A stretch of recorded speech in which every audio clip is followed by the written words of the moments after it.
For plebs, by plebs, dropping the Bitcoin only signal. Pleb Underground. Welcome everyone to the Pleb Underground.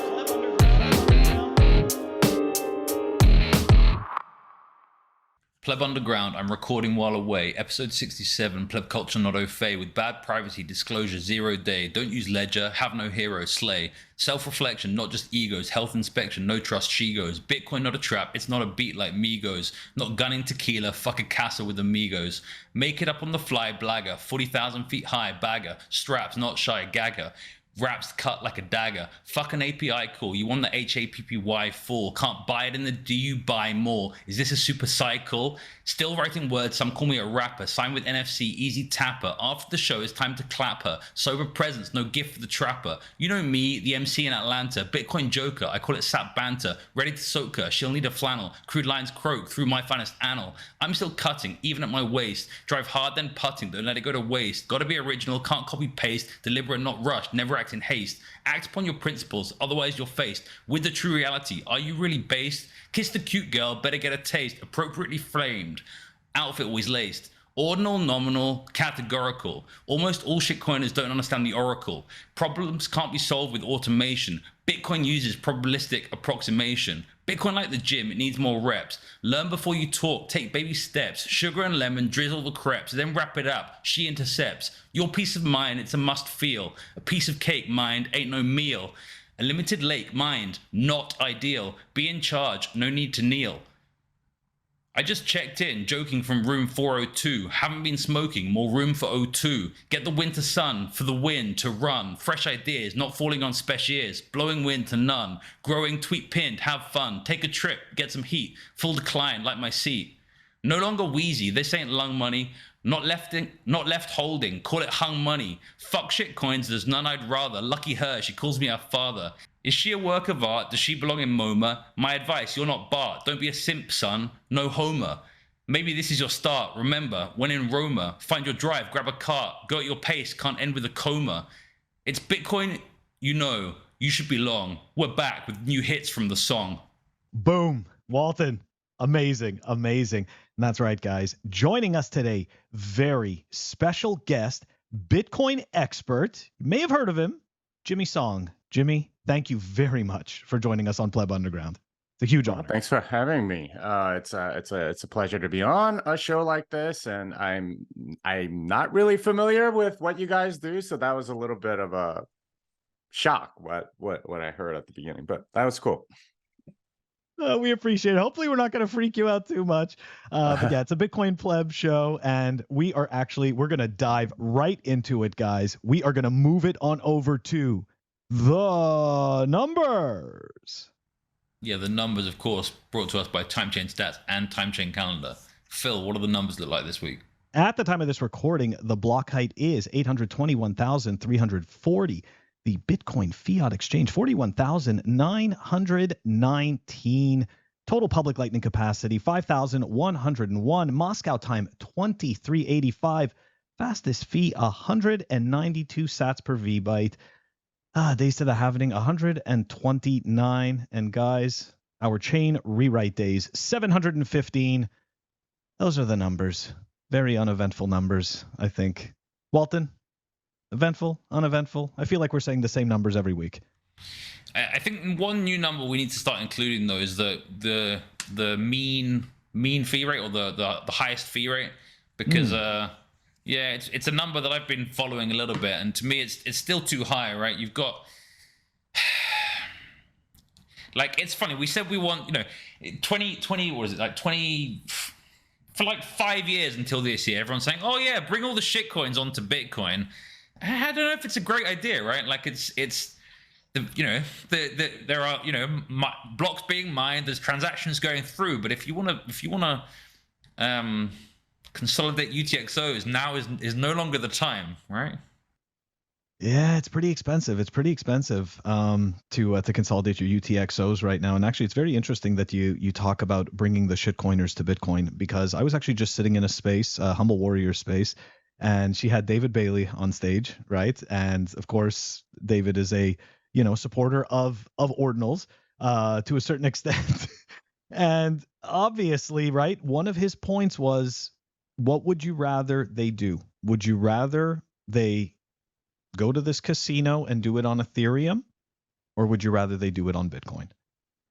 And Jimmy, I mean, let me like I've ask. been saying for weeks, Yeah. it's like we've got pain drives technological innovation, and it's clear we need some better batching of transactions. We need some better scaling solutions now, and I think it's going to drive some of that. But I think it's funny, there are, like we talked about this BRC20, it's easy for people to do, and that's why people are doing it, and that's clogging the mempool. But with some of these other things, I'm concerned about, like UTXO set getting bloated, right? Like stamps, things like this. There's that aren't necessarily prunable, or it's really kind of a disingenuous argument. Like it's not whether you want them to gamble here or there at this casino or that casino. I mean, just because they set up like in your mall or something does not make them more legit. I think they're really, really stupid, and the people that are running it, they're using VC money to do all of this. In a sense, this is kind of unavoidable as long as VC money is out there chasing stuff like this, which I think is highly immoral, but I think a lot of VCs are highly immoral anyway. So they're going to do this. They're going to hope for some sort of hype or whatever. And unfortunately, the people that suffer from Bitcoin derangement syndrome, these are the people that are most likely to support ordinals and sort of like stick it to the Bitcoiners that actually care about Bitcoin, and sort of grief them in some weird DOS attack on the Bitcoin network. But as they say, all of this too will pass, and they'll try this and lose a bunch of money. Probably won't suffer too many consequences other than just completely losing their reputation in the space, which I think they fully deserve. But this is what they're paying for. A lot of these guys have been like Bitcoin derangement syndrome people for years. So in a sense, maybe it's worth having the mempool clogged a little bit so we could get rid of them. You know what? I agree with you on all those points, but I also heard Udi made the argument that the reason why they're doing this, right, is because this is for Bitcoin adoption. What are your thoughts on that? Because personally, I think that's absolute nonsense. To me, like I get that it's this lower barrier of entry. Okay, fair enough, but it's grifting, right? You're bringing people in under the unsuspecting idea that they're quote unquote investing or storing some type of value in this, JPEG garbage or whatever. But really they have absolutely nothing. They're just paying for like a pointer, right? Like, so anyways, what are your thoughts on the whole, like, it's bringing adoption to Bitcoin and that kind of validates it, right? The net positive argument, I guess you'd say. Yeah, and I've heard this argument since like the beginning of altcoins or whatever. It's this idea that all Bitcoin just needs is a little better marketing, and we'll be at like $20 trillion or something. And that's just not the case. And we've been observing this space for a very long time. The way people come to own and store Bitcoin and hold it is not any of these other narratives, including the one that you just said of, oh, you just need lots of people to, get into Bitcoin, no matter what the path is. And we've been observing this for a long time. It's not like just a bunch of Bitcoin accepted here stickers and, observing a Bitcoin ATM and seeing a couple commercials that turns people into Bitcoin maximalists. That's very far from the case. In fact, most of the people that get in that way end up in like altcoin casinos and losing a lot of money and getting scammed, and then saying, oh, you know what, I'm swearing this space off forever. And, I mean, it could have helped a ton of people, especially in developing countries and whatnot. But instead, you've just made them slaves of Silicon Valley in some way, shape, or form. And that's what's happened. And this narrative of adoption being driven by making it easier to get in, that is definitely not the case. In fact, I think it should be a little bit harder to get in. The easier you kind of make it, I mean, you might get a little bit of higher funnel, but at the top, but like people don't go all the way down to the bottom because, in a sense, they don't understand the significance of money and so on. So that's why. I've got one further question ahead, on this, Walter. just for Jimmy. Like, I think your theory is that they're going to run out of money, but if this, I don't know, it has the attention of the state, like at what point do they run out of money? Like if the state really want to, I say the state, right? If governments, if those that have a lot of power in the fiat world, and a lot of money in the fiat world, if they really want to make it, unusable for a period of time for a lot of normal people, like is that a problem? Well, here's the thing about doing something like that. If they become sort of like that buyer, you got to pay fees for all this. So if they become that buyer that continually subsidizes these Bitcoin transactions and essentially miners, then they're going to have to spend exponentially more money as Bitcoin price goes up. So right now it's relatively cheap, I guess. I mean, you can probably spend I don't know, a couple $100,000 a block, and that's plenty of money to well, not even a couple $100,000. I guess fees right now are about 1.5 to 2 Bitcoin per block. So say 2 Bitcoin, that's about $85,000 to grief a block, and probably significantly less than that. Maybe half of that if you want to like keep the fee pressure on and so on. But if you do that for like a whole day, for even like $20,000 to $40,000 times 144, I mean that's well over $1 million a day. Not cheap. And yeah, it's not cheap. And as Bitcoin price rises based on that buy pressure, even assuming that like miners sell everything, you're adding a lot of buy pressure into Bitcoin that causes the price to rise. And if the price continues to rise, then it gets more expensive and so on. It's a vicious feedback loop. So you may get like a serious frenzy going, and that's it's one of the nice things about Bitcoin. There are economic incentives that cause things to go make it very expensive for people that would DOS your system. Absolutely. And speaking of which, I'm going to pull up a link here before we wrap up the numbers. This was shared by Walton. This is we're talking about adoption, right? And this is part of the whole entire grifting narrative that, all these JPEGs and all this stuff's going to bring adoption. So look, this is the cell phones versus BTC addresses. Thank you, Walton, for providing us the log version of it. And just to give you an idea, here's the BTC addresses all the way down here, and take a look at the cell phone subscription service subscriptions worldwide. So this absolute nonsense that we need to stick garbage on the Bitcoin blockchain in order to create adoption. And I understand the garbage is subjective, right? This is what's being drilled into us every single day out there. It's subjective. You see it as garbage. But guys, it's exactly what Jimmy said, and it's exactly what we're all saying. Like, you don't need this. You definitely do not need this. And actually, in the Hopium segment, I am going to have some further information on that. Anyways, guys. The reason, just briefly, why I like Walton. this chart is because it's not trying to say that addresses are people. Similarly, it's not trying to say mobile phones are people, right? You can have one person could have multiple mobile phone subscriptions. There will be some people who are sharing, a mobile phone contract between a couple of people. And the same thing is true with Bitcoin addresses, right? And so therefore it's kind of a good comparison, I think. Yeah, absolutely right. Guys, that's going to wrap up the numbers, and we are going to move it on over to the Fireside Chat. The Fireside Chat is brought to you by BTC Pins. Check them out at btcpins.com.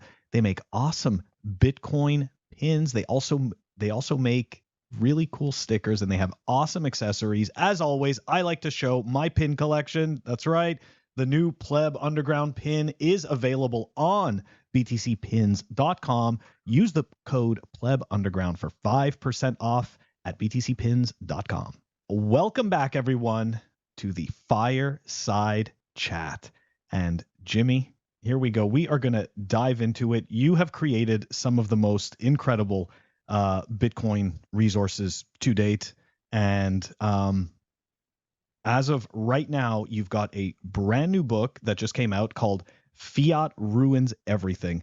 And I want to dive into it because when I took a look at it, it just seemed to me like this is like one of these types of books that can kind of catch all different types of people from all different angles, right? It's not just coming from one perspective. It seems to be coming out from multiple perspectives, right? And I don't know if you can kind of share, some tidbits about it. Yeah, so I wrote the book actually not intending it to be like an evangelical book, right? Like to get people into Bitcoin. I've certainly written a lot of books along those lines, for given different audiences.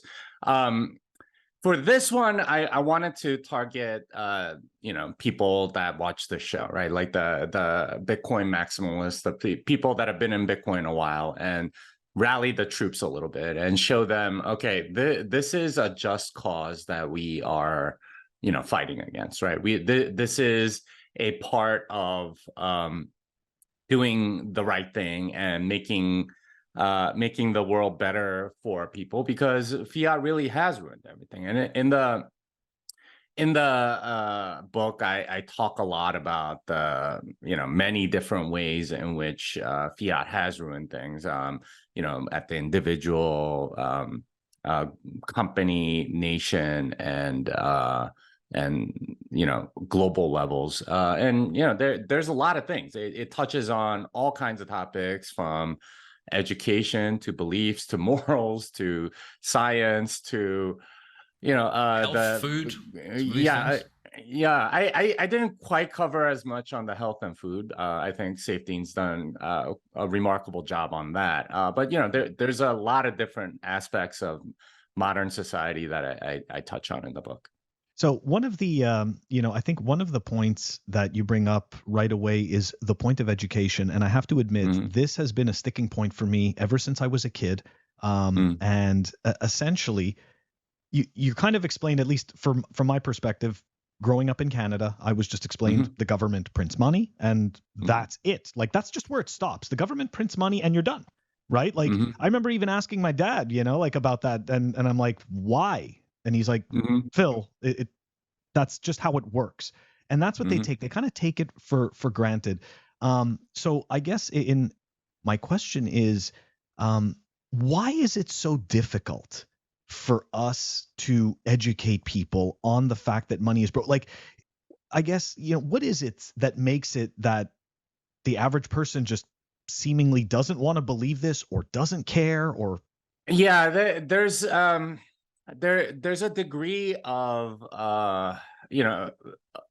like indoctrinization that happens throughout most of our education journey, right? And so much of what you're rewarded for in a fiat economy is compliance to others, and particularly in school. Like most teachers give out grades not based on your knowledge of the subject. They give out grades based on your behavior in class, and whether you do what they say and so on, which is kind of like, it's not a very good measurement of like how much of an expert you are now at like this particular subject. It's just, how willing are you to get along with other people or go along with whatever they say. So there's a significant amount of that which sort of shuts off intellectual inquiry.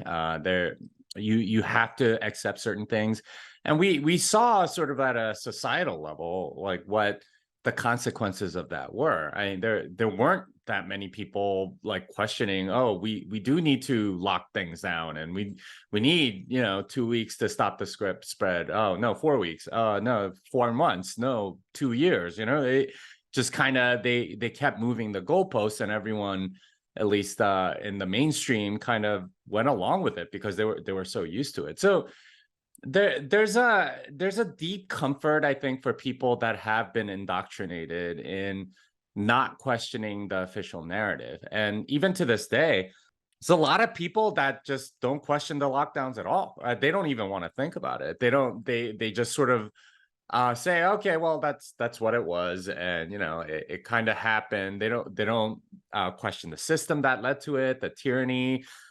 They just go, well, it happened and it's over now, and I'm not going to think about it. Or even like the people that took the vax, they're seeing, okay, well, yeah, it didn't cause me to be more immune to the disease. In fact, it made me more likely to catch COVID. There are all kinds of health complications that have come along with it. They don't want to hear any of that, right? Like they don't want to re-examine belief. They would rather just keep going on about it. And this points to like a deeper thing that happens on their fiat money, which is that politics ends up trumping any sort of merit. And that's basically what I describe with like school grades and so on. But once politics sort of like takes center stage, then it's not about how well you do something. It's about how well you please your boss. And that's ultimately what a lot of people end up becoming very good at. And if you know anybody that's good at school, that's ultimately what they were, is they knew how to play the game of politics of massaging this teacher's ego, and like playing the right game so that they got the right grades. And you still have to be smart to do that, I suppose, but it's a very different kind of smart than the kind that, say, Nikola Tesla had.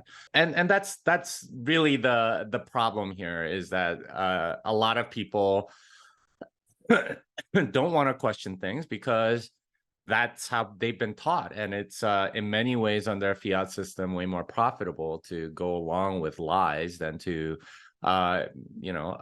question and discover the truth.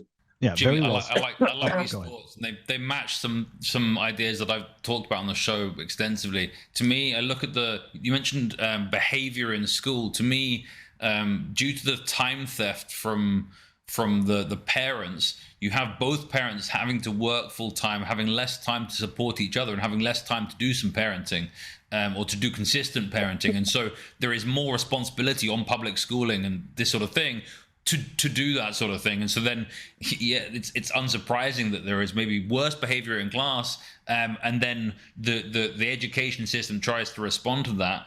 And another point you made was about how certain traits are being selected. The term I used to refer to this is political quotient. So you have intellectual quotient, emotional quotient, and political quotient. And political quotient is the ability of individuals to influence others, to make things appear a certain way, rather than necessarily doing the work. It's the proof of stake type behavior. And I think you see this all through society. Why? Because the politicians at the top do well by lying. They don't have to collect the tax money to pay for things that they want to pay for. They print the difference, and they gaslight people about money. And then the people who do well with government contracts, again, are the people who are able to liaise well with these kind of high PQ individuals. And so you have organizations throughout society selecting for people that have high political quotient. Yeah, and those are the people that succeed. That's kind of the idea, is that every CEO of a major company, they're more political officer than entrepreneur, right? They're very good at satisfying government bureaucrats, paying off the right people, and so on. And this has had a profoundly bad effect on not just all of these organizations, but on the new generation coming up and so on. And just the point about education and sort of like forcing us to pay for public schooling, whether we want it or not. A lot of the pressures that families now have is they are significantly poorer than we were, say, like 60 years ago. And a lot of that is, sort of gaslit and spun as women's liberation or something like that. But the fact that both parents have to work almost pay for it, everywhere in right? the world is due to the fact that there's so much rent seeking and bureaucracy and grifting off of fiat money that this is the necessity at this point, right? Like, not only are we having to work, 2 jobs to, support even like 1 kid or something like that, we're being gaslit to believe that this is somehow like good for us, right? Like somehow this is more freedom for people when really we're enslaved. And that's the real tragedy, is that the propaganda goes so deep, the political aspect goes so deep that we don't recognize what would be obvious to pretty much anybody, in the last 200 years.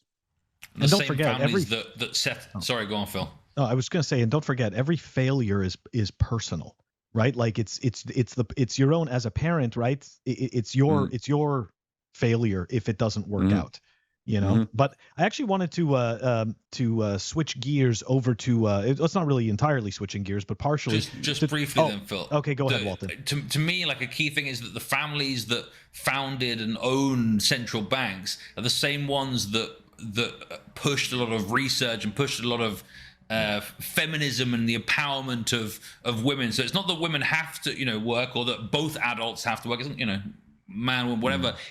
Both adults have to work. Oh no, it's empowering if both adults have to work, right? It's the psyop is paid for the people that print the money, the people that own the printing of the money. It's a slavery trick. I mean, if you think about it, right? Like it's right. It's just like the Matrix said, it's a prison you can't touch, taste, or smell, and you think that you're coming up with these things and that they're your own ideas. And this is what I want as an individual. It's like you just got grifted into a narrative that destroys the atomic family. That's all. It's like, really, that's what it is. But I just wanted to switch gears to talk about art, because this is kind of a topic that I've thought about extensively. And okay, so I mean, I think to us as Bitcoiners, right, I think it's no surprise that shitty money has created increasingly shitty art, because I don't think we any longer have the not the capacity, but because our money doesn't retain its value, we essentially can't create things of value and or quality. And I just wanted to know, I think music too, right? Like, music, I don't know if you're included, but like, yeah, like what? Yeah. How the last kind of couple decades, 2-3 decades, music's definitely worse than it has been. It's not just that we're getting older, right, Phil? No, yeah, exactly. Or is it? Because now I feel like we sound like our parents. So, Jimmy, I just wanted to know what was your view on essentially like the debasement of art, and does Bitcoin fix this? Right? Do we think? Yeah. Bitcoin fixes this? So this is the chapter, fiat debases art, and I literally like wrote a whole chapter on it, and it's the only chapter where I had to put in some sort of trigger warning, because honestly, discussion about art like really triggers people. They like, artists in particular really hate it when I criticize Picasso, for example. And that's how that chapter begins, about how much I hate Picasso and how I think it's a piece of crap. And he's like the ultimate in like a proof of stake artist. And that's the thing to realize about art, is that it's moved from proof of work to proof of stake. So if you look at La Pietà, right, like one of the greatest statues ever made, and it's in the Vatican. It's of Mary holding Jesus after he's come down from the cross. And there have been many interpretations of La Pietà in many different works, but that's probably the greatest one that was ever made. And the story I tell about this is that Michelangelo was in his early 20s when he made that statue, and not many people knew who he was or whatever. So, he made the statue, and people were looking at it, I believe, at wherever it was happened to be displayed, and he was just sort of hanging back and seeing what people's reactions would be. And people were looking at it, and they were asking, okay, what master did this, right? Like, it must be this person, it must be this person. And they didn't know who he was. So And they didn't know that it was him. So later that night, after observing all of these people, he actually carved his name into Mary's sash, and you can clearly see it in that piece of art. And later on, he really regretted doing this, right? Signing his name on this amazing piece of art. And he always felt like it was a part of his vanity that caused him to do that.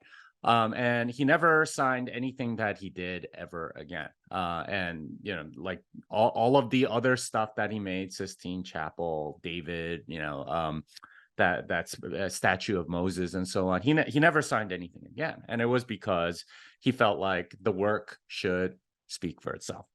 And if you've ever been to Rome, a lot of works like that. You look at you know, St. John the Lateran, one of the really most gorgeous churches I've ever been to, but because it's in Rome, very few people know about it. There are these enormous statues of each apostle, and none of them have a single signature next to them, right? Like you have no idea who made them. So it's all proof of work. It's just you're supposed to appreciate it for what it is rather than who made it. Now, contrast that to something like Picasso, and honestly, like a lot of the things that he makes, your 5-year-old can make. The only reason that the Picasso version is worth anything is because of his signature, because he's proven that he's the one that made it. It's not because of the of more artistic merit. It's because of who signed it. And this is how art works now. It's all about the artist and not about the art itself. And that's been the case because of fiat money, where in anything political, it's not about what is said, it's about who says it, right? Like it's not about the idea at all. It's about, you know, the person in authority or whatever. So you get this weird dynamic where in order to become, you know, a really good artist, it's not about making things more beautiful or more interesting or like whatever. It's way more about climbing the political ladder of that particular hierarchy. So in the art world, if you want to be sort of like at the top of that heap, then that's the game you have to play. It's a political game where if you are one of the, you know, more famous artists, then your work sells no matter what, right? Like, because it's a proof of stake world, right? Like Andy Warhol, I think, is trash, but, you know, people will pay a lot of money for it because he's famous. And that's the value of that piece, is the person that it's associated with. And there's a wonderful book that you can read more about, like with respect to the art world and the specifics of how, you know, things get priced and stuff like that. It's called The $8 Million Shark. And it's about this art piece where this guy basically stuffed a shark skin in and put it in formaldehyde, and this became, you know, he sold it for some amount of money, and then they resold it, and it ended up like fetching $8 million at auction. It's like, why did this thing, like, it's kind of like, it's something that any taxidermist probably could have done, but somehow this became this $8 million thing. And you know, it gets into a lot of really weird stuff about the modern art world that you get to know. But ultimately, it's just like a lot of things in fiat, which is that it's driven by politics and a lot of the new money that's coming in, and you know, the money that gets printed from nothing ends up funding a lot of this stuff. And it's in a weird way, it gives hope to people that have no talent and gives but are very good at politics. And this is something that you find out with the $8 Million Shark. Like all of the top artists, they're all marketers, right? They're very good at playing politics and high PQ. Yeah. They do not understand how to. They're not like necessarily good artists. In fact, like, you know, one of the things that you learn is a lot of these quote unquote artists with like the big name, they hire art school graduates, right? Like 20 at a time, and they do the actual work of creating the piece. And they say, oh, you know, I'm more the concept person. I can't actually draw, right? Like that's how. The same thing what happens with scientists in labs, right? Like all the postdocs do the real work, but the professor is the one with the name, first on the paper. Yeah, and this is what's happening in the art world. And I've had lots of criticisms of the art itself and how it doesn't look like anything. And there's another podcast where basically I laid all of that argument out as well as in the book itself. But it's one of those areas where it's gotten deeply corrupted by fiat money. Now, like fine art pieces that you hang in the museum, I think that's like the most corrupted. With Picasso's and Jackson Pollock's and stuff. The other thing, the art that you guys mentioned about music and it being derivative and so on. I mean, there's some degree of politics there, but here's the thing. It doesn't go so far as like atonal music, right? And I don't know if you've ever heard atonal music, but that is the shittiest thing you'll ever hear, right? Like that is what I would compare to a Picasso. Like Picassos are just not visually interesting to look at. It's like it revolts you, right? And atonal music is very much like that. It's just notes all over the place. Might as well just be random noise. And you can't listen to it, but with at least pop music and stuff like that, it has to have a tune, something that'll get stuck in your head. Now, granted, I guess it's because it's for the masses, right? Yeah, whereas if you have like the art, I think it's because you can't save in fiat, right? There's monetary premiums on everything, and art is something that you can sell to yourself or sell to your friend, and it's a shitcoin, right? Well, yeah, I mean, there is a money laundering aspect to it, but I mean, my point basically being is that there's only a certain degree of corruption that the public will take with respect to music, because it's like the background track in a lot of music and stuff in movies and all kinds of stuff. You need to still be able to dance to it, for example. They can't corrupt it that much. Now, that said, I think there's been certainly a significant corrupting of music. And I mean, like, I used to live in Boston, and I knew like a bunch of like Berkeley grad students. Some of them are incredible musicians and have 20 times the talent of like a lot of people that you see in pop music or whatever. Yeah. But pop music like has become kind of this like hybrid thing where the marketing and the image matters just as much, if not more, than the actual music itself.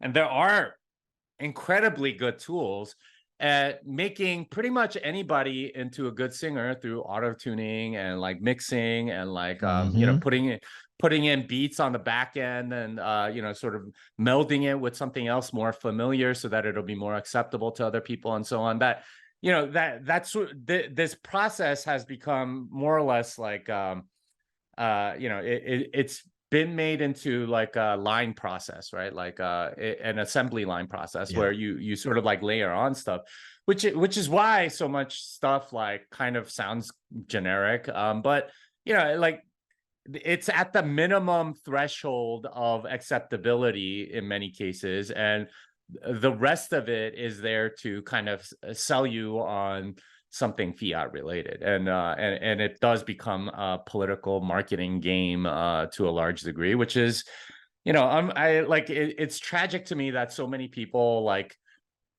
I remember watching this like VH1 show way back in the day, maybe 20 years ago. And, it was talking about alternative music or whatever, and not alt rock, like, grunge music or something, but it was just like, these niche things. And they were asking this woman like, oh, how'd you get into it? Or how do you select the music? She's like, well, I make sure to go read the reviews for the music first from the magazines I like, right? It's not at all about merit. It's about sort of like a proof of stake from some leading. It's about governance, like political in-group, right? And that I discovered is I think a large part of like these music scenes. It's not about like how great a particular thing is or about like merit or whatever.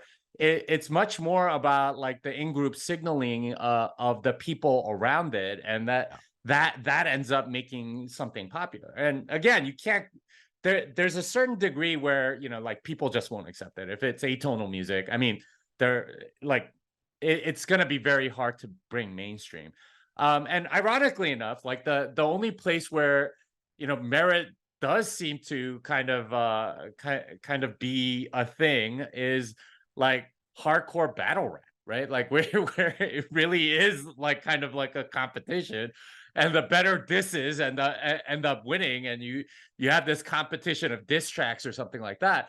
Whereas anything like kind of pop related, it's not so much that.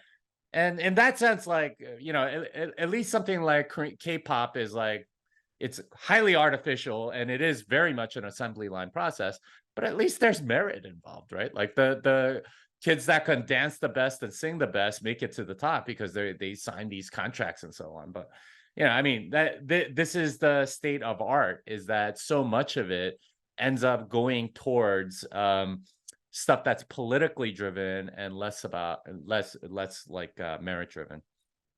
Absolutely, man. And guys, if you want to know more about this, don't forget to check out Fiat Ruins Everything. And Jimmy, where can they find you? Where can the viewers and listeners find the book?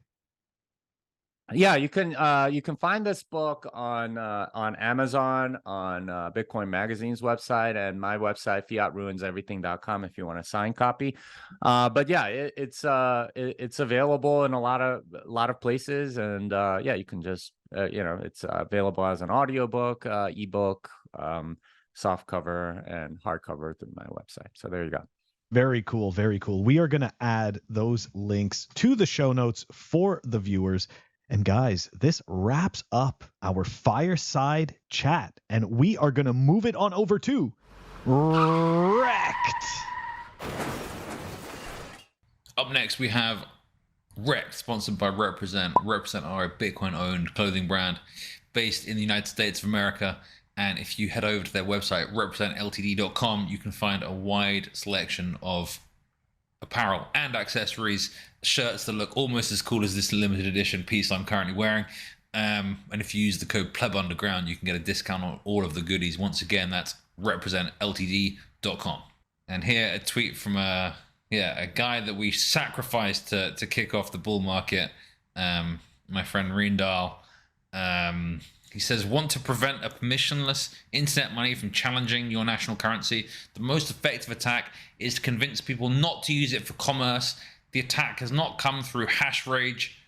It's come through tax policy and books and podcasts. Okay. Gentlemen, do we think the hodl meme, the hodl culture is an attack on Bitcoin? Do you think it's preventing people using it for commerce? To me, it's a misunderstanding, right? The hodl was more about, well, don't sell it. It doesn't mean don't spend it, but is the hodl meme destructive at this point? No, absolutely not. This is where, like, technical people tend to think that they know what they're talking about in the economic realm, and this is one of those economic questions. What's more effective? And we killed this, like, commerce, method of payment meme a long time ago. And I think for me, when it died was 2013, the day that Ross Ulbricht was arrested. I think it was October 1st, 2013. So almost 10 years ago, a little over 10 years ago, this happened. And the narrative up to that time was Bitcoin is useful because it's darknet, currency for transactions, and they can't, it's very difficult to control there, and therefore it is better. But what was proved over the next 6 weeks with a rise in Bitcoin from $100 to $1,100 was that wasn't the real reason why Bitcoin was valuable. The reason was because there's this scarcity and store of value aspect to it, and for him to, like, just sort of assert this, it just comes from bad economic thinking. And a lot of technologists actually fall into this, especially like Silicon Valley people. they don't understand Austrian economics, so they assert stupid stuff like, oh, you know, if we just get past a certain velocity, then, you know, it's over. Then, you know, enough people are using Bitcoin that it'll continue and stuff. You have to understand, like, the laws of economics. Like, people don't want to spend the good money; they want to spend the bad money, and that's just kind of what's happening with whole, you know, this meet of HODL, like. You know, moralizing and saying, oh, you know, Bitcoiners should spend more money and use the network to, you know, prevent a mining death spiral or something like that. These completely do not get the point, and they don't understand economics. And, you know, like, this guy is a technical guy, and if he opined on something technical, I would listen to him. But like anything economic, do not listen to technical people, especially VCs, because they are either stupid, right? Don't understand the economics, which many of them are, and you're going to get wrecked because of that. Or they are malicious, in which case they might understand the economics, but they have no interest in telling you because they're pumping their bags. So all that's to say that this is you know, something that I see very often. You need both. You need the technical understanding and an economic understanding to really get Bitcoin. This guy does not get the economic understanding. Okay, so for the next story on REKT, so the last couple of weeks, there's been an ongoing discussion about, you know, ocean mining and knots, and are they censoring, and should it be about freedom of choice? And to me, the bigger discussion is it's more about whether you believe that Bitcoin can be broken, or whether things can be built around it. But I want to share a couple of tweets here from some other people that have another idea, that actually maybe this conversation is actually just a distraction. Maybe this conversation is about derailing more important things like activation of CTV. And an individual here, Randomal, believes that the CIA is behind every red herring in Bitcoin, because distraction is such a good form of sabotage. If you look at the political arena, distraction is one of the most powerful tools. If you look at the media, distraction is one of the most powerful tools, right? It's like, oh, Jeffrey Epstein and his black book, all right, well, we'll just start a war or something. Like, there's always something that can be done. Oh, look over here, to distract people from more important things. You know, what do you think about this, gents? I think it's is it Edward Bernays that wrote the book about propaganda? The truth is that I think that we may get distracted for a short period of time, but the actual truth is the truth. So at some point, right, these distractions cannot go on forever. Now, granted, you could give the argument that fiat money enables these distractions forever. You could make that argument, but I also think that, at least in the Bitcoin space, I feel as though these arguments seem to fall apart a lot faster. And what I'm thinking of right now is stuff like the block size war to a certain extent. They were allowed to, you know, they were able to make a lot of noise. The New York Agreement made a lot of noise. And at that time, I was a noob. And, you know, for a very short period of time, I was captured by it, but it quickly derailed because Bitcoin is. Right, Bitcoin was there, and it's that meter stick that just doesn't move, so it just falls apart. So, but yeah, I think that you know, that does hit the nail on the head. We were talking about CTV, and poof, all of a sudden, everybody's just arguing about JPEGs and block size again, and pretending like it's a whole big problem all over again. Yeah. I mean, the thing that's really annoying is that a lot of VC money is entering, and they're the ones that are like kind of pumping this distraction. I mean, they're hoping for it to be a pump and dump, but, you know, for a lot of altcoiners, this is like a way to troll Bitcoin and say, see, we can put this stuff. You're not centralized. You're vulnerable to this stuff. And I mean, of course, they're going to run out of money doing that. But this is where the money's coming from, is fiat 2.0 altcoins. And this is what's funding a lot of this stuff. whether through VCs or whatever, they made probably, you know, 30x on some pump and dump, and they're putting a little bit of money into this, seeing if it'll pump and dump. But ultimately, it's taking a lot of Bitcoin resources and making, you know, node running harder and so on. And yeah, it's a really sad state of things, but this is what they're doing. It's absolutely right. And I just want to add, Udi and Eric got $6.5 million for doing, you know, as investment into, like, think about that. Like, who gives, and it just goes to show you how, you know, how unimportant the money is and how valueless it is that somebody's willing to throw over $6 million at frickin' pointers to JPEGs. Like, well, and then Luke, of course, got a similar amount. Luke got a similar amount for Ocean, right. And for then Ocean. Or I don't know if it's the same number, but again, like, yeah, there's, you know, there's various money being thrown at various projects. I think I've forgotten his name now. The developer of CTV, Jeremy Rubin. Jeremy Rubin he's like, well, where's my millions? And I think David Bailey actually responded saying, oh, well, you know, I don't know, like, where's the token or something like this, or like, I'll give you the money and my wife won't let me, or, you know, like, because there's no obvious pump and dump. But Jimmy, you mentioned that you know, shitcoiners think they're highlighting a vulnerability. Well, it doesn't help when then someone reports a vulnerability into the National Vulnerability Database as a national security interest, right? And here you see, you know, some commentary from our friend Shinobi.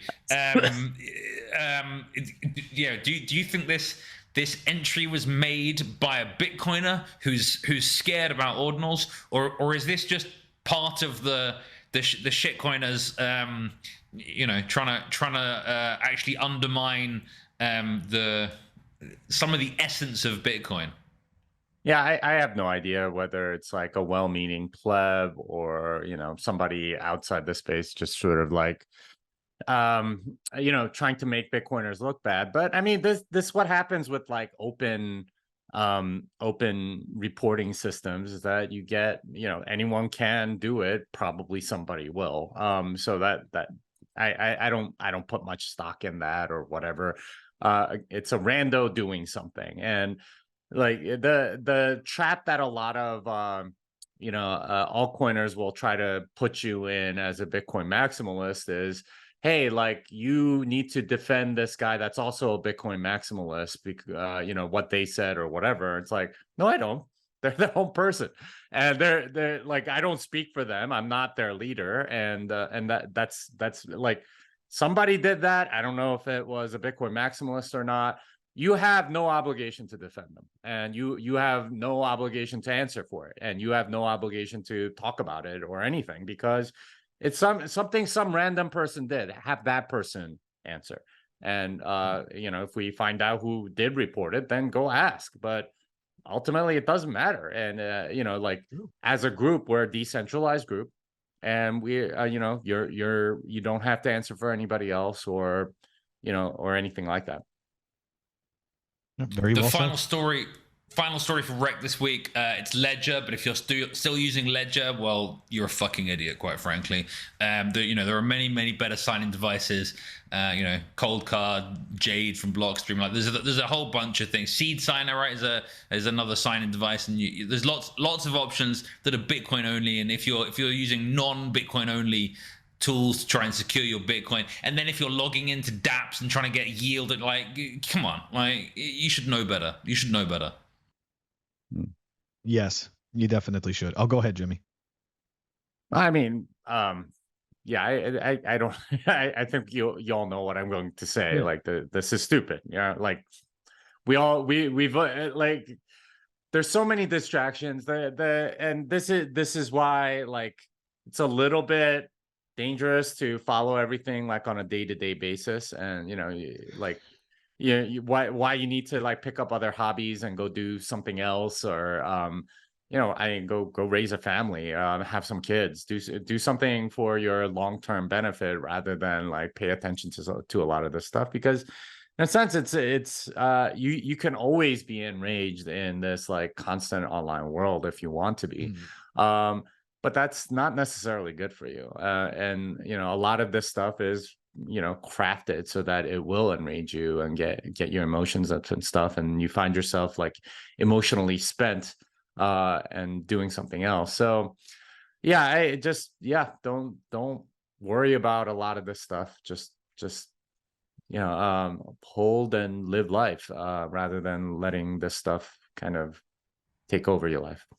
I think I found Jimmy's alt account because I shared this, Yeah. this tweet earlier today. And in the spirit of what he's saying, right? If what you're consuming online doesn't make you wealthier, smarter, happier, calmer, reconsider the way you're spending the time in front of your phone and computer, because time online should only make your real life better. And that's going to wrap this section of REKT.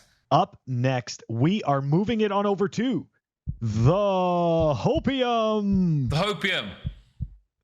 The Hopium is brought to you by CypherSafe. Check them out at cyphersafe.io. You need to secure your seed. You need to store your seed. Check out the Cypher Grid that comes with this awesome little punch tool at cyphersafe.io. If you appreciate fine Bitcoin art, check out the Bitcoin Relo triangle at cyphersafe.io. 16 ounces of solid titanium made by a Bitcoiner for fellow Bitcoiners. That's the Bitcoin Relo triangle at cyphersafe.io. For the Hopium, you know what's kind of interesting is that this week had no shortage of Hopium, but also no shortage of debate and anger and aggression. It was really, really crazy. Anyways, let's dive into it. Here is a tweet from Daniel Batten. Walton, thank you very much for sharing this one.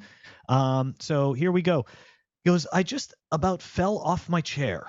And what is he talking about? This document over here, which, by the way, isn't all that rosy because they talk a lot about equity in there anyways. But look, this is the piece that people are all hopeful about. It's right here. Beyond COP28, a fresh look at Bitcoin's ESG credentials. Could BTC be ESG? A recent rise in the Bitcoin price is reviving a debate on whether the digital currency could be considered an ESG investment. The recent growth is coming on the heels of a possible approval of spot Bitcoin ETF as early as next month, because of course, right, when the really big money get behind something, all of a sudden the narratives, poof, they magically change and things, they just become good for you. That's what it is. So to me, honestly, this is just a giant nothing burger. This is just totally expected out of mainstream media because, hey, now all of a sudden Bitcoin going to make the right people the right money and it's good.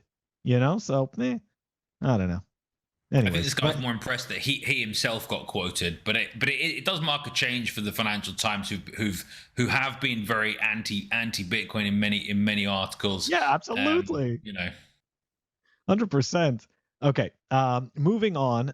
This goes back to the conversation that we've been having about the ordinals, about the ridiculous block size. This is a tweet from Guy Swan. So here we go. Did you know in June 2014, a mining pool called ghash.io obtained over 50% of the Bitcoin network entirely by itself? The community basically lost their minds. Somehow this had snuck up on them. When it became a huge public issue, miners shifted away in the following months in droves until ghash was a very small portion of the whole network. They eventually shut down completely in 2016. Just so you know, nothing is new. I mean, I think that this is kind of the point, right? This even goes back to, so this in particular has to do with people arguing about Bitcoin only having quote unquote two pools, right? Two mining pools, even though there's 12, but supposedly the two main ones are actually owned by the same group. So that's what this has to do with, but it also goes towards the grift of the ordinals, right? There was Counterparty once upon a time. There was also BitDNS once upon a time.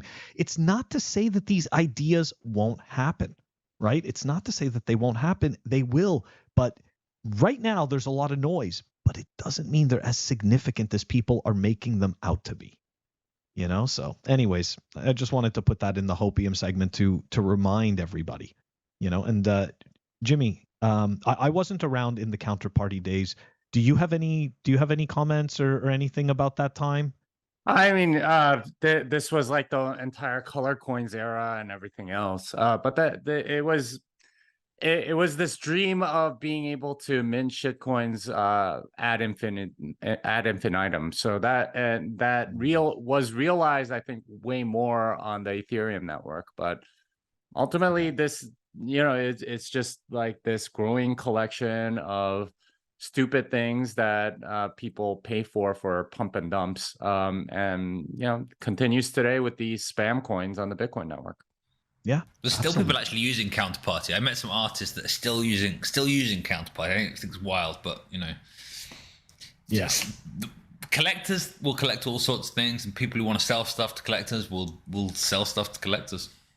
Yeah, they just shouldn't sell it to them as an investment. I have no problem with people. I'm a collector, Agreed. But nobody sits there and tells me, Phil, this thing's going to be worth $1 million. It's like, no, you don't. I just want this thing because I want it. Anyways, let's move on to the ETF Hopium. As if we weren't sick enough of it already. And it's funny, we've gotten comments in the YouTube in the show where they're like, I don't want to hear about the ETF anymore. It's like, guys, we at the very least we have to keep people up to date on the confusion and excitement. Okay, even if we agree or disagree with it. So here we go. This is a tweet from BTC Therapist, and it's a snap footage of Gary Gensler being interviewed. And I gotta say, I don't know, Gary. I feel like Gary's doing some cope here or something. Let's dive into it. Obviously, the commission and the staff of the commission is still hard at work on a number of issues, one of them dealing with a number of filings of spot Bitcoin ETFs. Mr. Chair, I have to ask you this question. There has been a lot. Suspected we did something very significant about the $26 trillion treasury market, which is really the base of our entire capital markets. He's coping. It's how we fund our government. It's how our Federal Reserve does monetary policy. It's how we maintain the dollar dominance around the globe. And you want to ask me about crypto? In my defense, Commissioner Ueda also brought up crypto in this open meeting. Priorities. I mean, the U.S. Treasury market is a very consequential, very important market. Crypto securities are not only much smaller, it's not how we fund our government. It's not how we conduct monetary policy. And for many... Okay, Gary's coping. Okay, right there. Like, this is what, and you see what he did there, right? Because she asked about Bitcoin. He talked about crypto. That right there is, in my eyes, just a bit of a, like, that's done on purpose, right? As Jimmy said earlier, right? It's all about politics. It's all about politics. That's exactly right. Okay, so anyways, to wrap up the new information on the ETF, this was a tweet from Humble Warrior.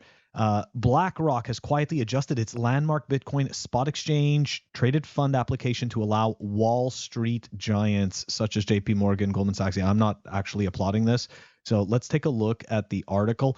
The world's largest asset manager that looks after around $10 trillion on behalf of clients updated its Bitcoin spot ETF filing to allow Wall Street banks to act as authorized participants. And I'll explain what that means, allowing them to bypass restrictions that prevent them from holding Bitcoin and crypto on their own balance sheets. That makes it sound good, but there's more to this shit.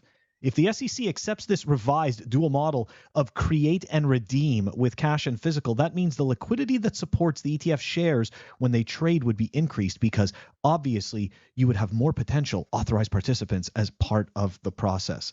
The reason I am calling bullshit on this, I know it sounds amazing to the fiat maximalists, right? The people who really only see Bitcoin in terms of its fiat value.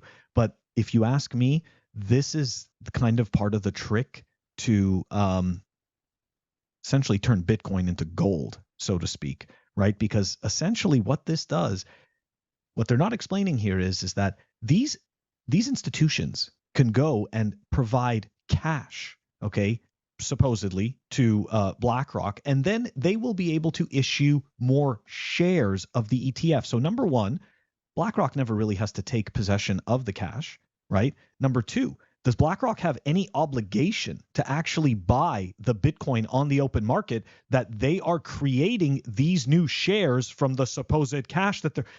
I mean, look, I am not a financial expert. I don't pretend to be. I'm a pleb. And to me, this sounds fucking grift. I don't know. Jimmy, what are your thoughts?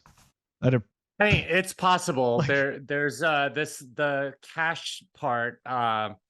may inflate the supply in some way unless like you see a lot of redemptions and so on. But even there, they actually have to sell on market. Like the thing seems designed so that the fiat printers have some option later to sort of manipulate it heavily on their own terms, which is ironic because their concern has always been, hey, it's too manipulable an asset. Really, what they meant was, we want the ability to manipulate it whenever. Right.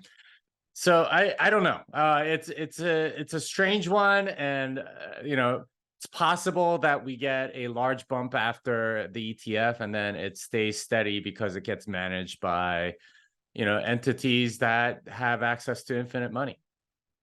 Right. It's Absolutely. like, why are there futures ETFs but not spot ETFs? It's because the futures ETFs, by and large, I think there are some exceptions, like maybe Deribit or something like this, but most futures funds are cash settled, not Bitcoin settled. So it means that they can be manipulated more. Jimmy's right here. It's about control. And good luck to them. Not really, actually, but I don't think. But this is why individuals need to be taking self-custody, because the more self-custody we have, the less this sort of thing can happen, right? I'm sure the bankers probably looked at FTX and went, hey, we'd like to do some of that. But you can't if everyone takes self-custody. Yep, absolutely. And of course, this is why they'll demonize self-custody. And guys, this wraps up the Hopium. It also wraps up the Pleb Underground show for this week. Jimmy, before we sign off, again, how do the viewers find you and your new book, Fiat Ruins Everything?